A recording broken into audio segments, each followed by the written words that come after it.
ACT point, the layer of the AI economy. Every major technological revolution follows the same structural pattern. First comes innovation, then hype, then mass retail participation, and finally, consolidation of value in places most people never looked. AI is not different. Right now, the public conversation around artificial intelligence is dominated by surface-level applications. Content generation, automated YouTube channels, prompt engineering, AI art pages, and basic automation tools. These are visible. They are exciting. They spread quickly because they are easy to replicate. But historically, the most durable wealth is not created at the visible layer. During the gold rush, miners chased surface gold.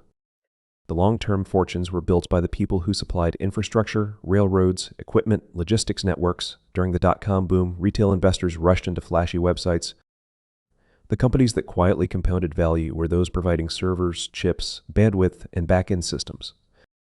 In every cycle, the infrastructure layer absorbs value once speculation fades. ACE today is in the early to mid-expansion phase of its cycle. Capital is flowing aggressively. Tools are improving exponentially. But most participants are competing in overcrowded front-end niches with low barriers to entry. The real opportunity sits one layer beneath the hype. Instead of asking, how can I use AI to create content?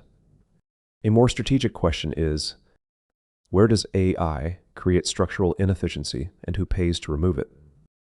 Retail investors, especially those who understand market cycles, recognize that recurring revenue, defensible positioning, and integration into business processes create durable cash flow. This applies to public equities. It also applies to side hustles. The 3 AI opportunities discussed in this video are not flashy. They are not viral. They are not trend-based. They are positioned around structural, inefficiency, cash flow positive industries, data bottlenecks, cross-border technology gaps. These are friction points in the system. And friction is monetizable. When technology becomes widely accessible, competitive advantage shifts from access to implementation. AI access is already democratized. What remains scarce is intelligent deployment inside real economic activity. This is where capital compounds. If you approach AI from a trader mindset, chasing trends, you compete in noise. If you approach AI from an infrastructure mindset, building systems that embed into operations, you create recurring leverage. In the next 3 acts, we break down AI micro-niche workflow automation, AI data curation and synthetic dataset creation, AI model localization and cultural adaptation. Each one aligns with historical technology diffusion patterns. Each one favors strategic positioning over technical genius. Each one rewards patience over hype. Let's move into the first. ACT, AI MISRO, niche displays PRU. When new technology emerges, the first adopters are usually tech-savvy creators and developers, but the largest market is rarely found among early adopters. It is found among established, cash flow positive businesses that are slow to adapt. This is where micro-niche AI automation becomes powerful.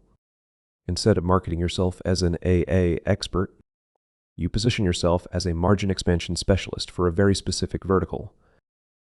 Consider industries such as dental clinics, independent insurance brokers, real estate offices in secondary cities, local legal practices, Shopify stores. These businesses generate predictable revenue. They survive recessions because they provide essential services, yet operational inefficiency remains high. Manual follow-ups, missed appointments, inconsistent client communication, poor lead tracking, repetitive administrative tasks. These inefficiencies are not dramatic, but they are expensive over time. AI does not need to revolutionize their business. It only needs to remove one costly bottleneck. For example, appointment no-shows in dental clinics can range between 10–20%. If AI-powered reminder systems reduce that by even 5–10%, revenue increases without additional marketing cost. That is pure margin improvement. Margin improvement is easier to sell than innovation. Execution strategy. Step 1, select a niche with predictable recurring revenue. Step 2, study their workflow deeply. Step 3, identify one repetitive bottleneck. Step 4. Implement automation using existing tools, CRM integrations, email sequencing, SMS systems, AI-generated documentation, data syncing. Step 5. Price based on outcome, not complexity. The financial structure is where this becomes interesting. Instead of charging hourly structure, the dollars setup fee, dollars to H2, monthly maintenance, $200. 10 clients can generate meaningful recurring income. But more importantly, this resembles SaaS economics, recurring revenue, retention, low marginal cost. Historically, businesses with predictable recurring revenue command higher valuation multiples. Even on a small scale, you are building an asset rather than selling time. The mistake most people make is trying to automate everything. That creates complexity and resistance. Instead, focus on one measurable improvement. Faster lead response, improved appointment attendance, better onboarding flow. Once embedded into operations, switching costs increase. Switching costs create stability.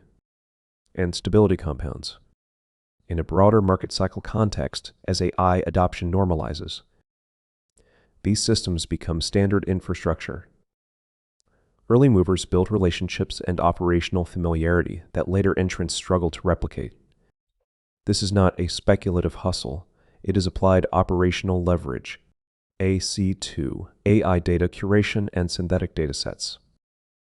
AI models are only as powerful as the data they consume. This is the structural truth behind the entire industry. Most public attention is directed toward large language models and flashy applications. Very little attention is given to the quality, cleanliness, and specialization of underlying data. Yet, data remains the limiting factor. Raw data is chaotic. Inconsistent labeling, formatting errors, incomplete fields, duplicates, regulatory conflicts, these are common across industries. The opportunity lies in transformation. Instead of building AI tools, you curate the fuel that powers them. Consider specific domains. Product data, legal case documentation, medical transcription datasets, financial sentiment classification, industry-specific technical manuals. The goal is not volume. It is structure. Structured, labeled, clean datasets command value because they reduce training cost and increase model accuracy. Synthetic data adds another layer. By generating controlled variations, edge case scenarios, and balanced distributions, you enhance model robustness without violating privacy constraints. Execution path. Step 1. Choose a domain where you understand terminology and context. Step 2. Collect legally available public data. Step 3. Clean, normalize, and label it systematically. Step 4. Enhance with synthetic augmentation. Step 5. Package into API accessible or licensed bundles. Revenue models can include one-time dataset licensing, subscription API access, custom dataset development, ongoing refinement contracts.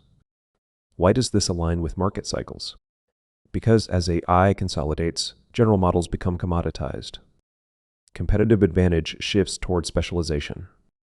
Specialized AI requires specialized data. Data becomes a moat. In historical technology consolidation phases, asset holders often benefit when larger players acquire niche resources to strengthen defensibility. Even at small scale, curated datasets become intellectual property. This is infrastructure-level positioning. Not flashy, but durable.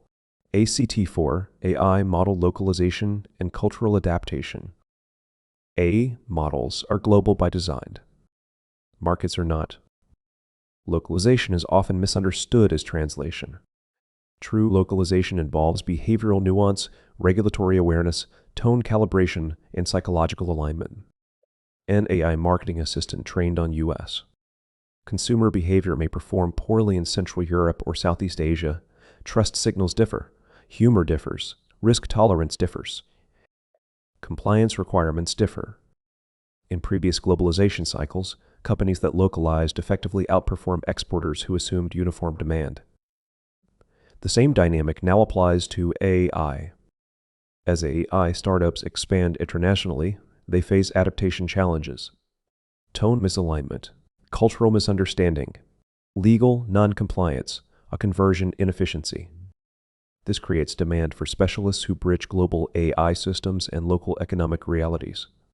Services can include prompt library localization, regional fine-tuning dataset creation, compliance adjustment, market-specific conversational training, behavioral testing, unlike generic freelancing. This operates at strategic integration level.